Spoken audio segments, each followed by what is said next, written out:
In every war, there are soldiers with guns, tanks that roll, and planes that scream across the sky. But in World War II, another war was being fought in silence, a war without uniforms, fought in shadows instead of trenches. A war of whispers, lies, hidden radios, forged papers, and invisible courage. This was the War of Spies. The unseen hands that slowly broke Hitler's world apart. Long before armies clashed, intelligence agencies were already at battle. Britain's MI6, the American OSS, and the Soviet NKVD all launched massive secret operations. They hunted secrets, exposed plans, and weakened the Nazi machine from the inside. To them, every stolen document mattered. Every intercepted message could save thousands of lives. Every silent mission could shape the future.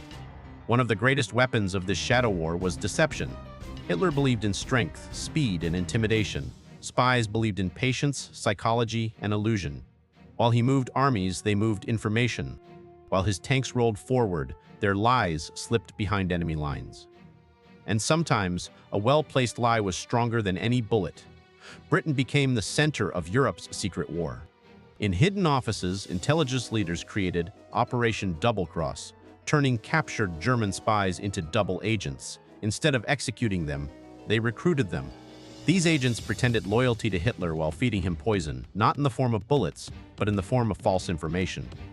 These double agents changed the war. They sent fake radio messages, created imaginary armies on maps, and reported false troop movements. Hitler trusted them. He believed them.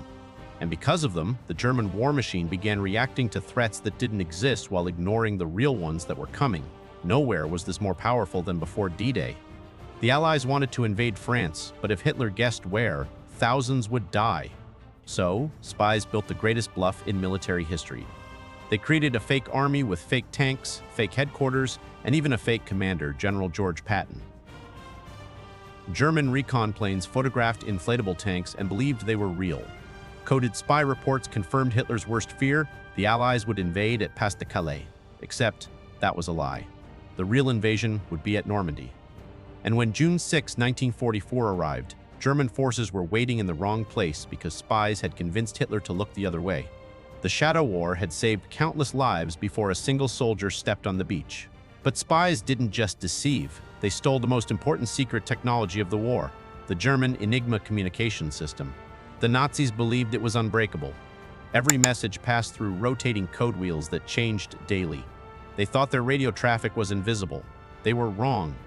British intelligence captured Enigma machines. Then, inside the secret base of Bletchley Park, a quiet army of mathematicians, linguists, and geniuses tried to break it. Among them was Alan Turing, a brilliant mind who understood machines like no one else. While others fought on battlefields, he fought lines of code and logic. Day after day, night after night, they worked in silence. Every breakthrough meant Allied convoys could avoid German submarines. Every decoded message exposed troop movements. Every cracked code weakened Hitler without him even knowing. The Germans believed fate was betraying them. In truth, mathematics was. Elsewhere in Europe, resistance fighters risked everything.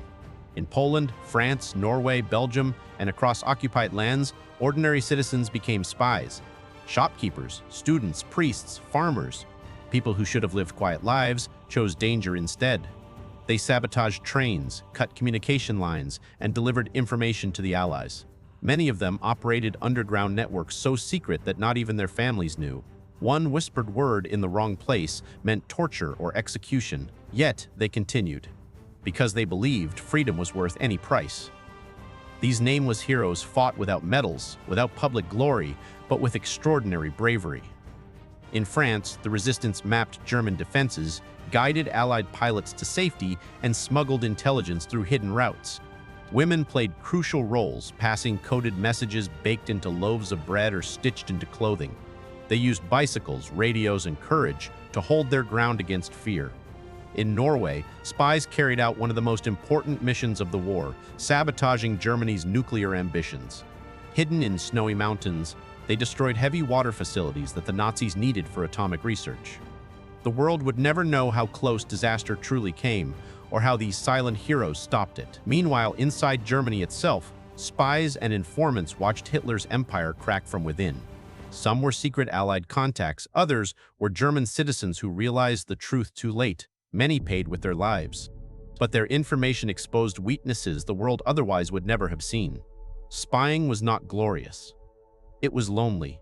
It demanded silence, discipline, and absolute trust in missions where failure meant death. Those in the shadows had no cheering crowds, no parades, no medals waiting at the end. They served knowing history might never mention their names. And yet, they continued. By 1945, the Shadow War had taken its toll. German troops were misled, German commanders confused, German messages cracked, and German strength quietly dismantled. Hitler believed betrayal surrounded him, but he never understood the truth. The greatest enemy to his empire was intelligence. When Berlin finally fell and the guns went silent, history remembered great generals, mighty armies, and unforgettable battles. But behind every victory stood invisible heroes, men and women who fought without firing a weapon, minds that outsmarted brutality, hearts that risked everything without ever stepping onto a battlefield. The War of Shadows remains one of the most powerful reminders in history. It proved that wars are not won by strength alone. They are won by knowledge, by courage that doesn't shout but whispers, by people who understand that sometimes the sharpest weapon is information. And so, when we speak of World War II, we must remember not only those who fought in the open, but those who fought in silence. The spies who deceived, decoded, sabotaged, and saved. The unseen warriors, the silent guardians. The shadows who helped defeat Hitler and change the fate of the world.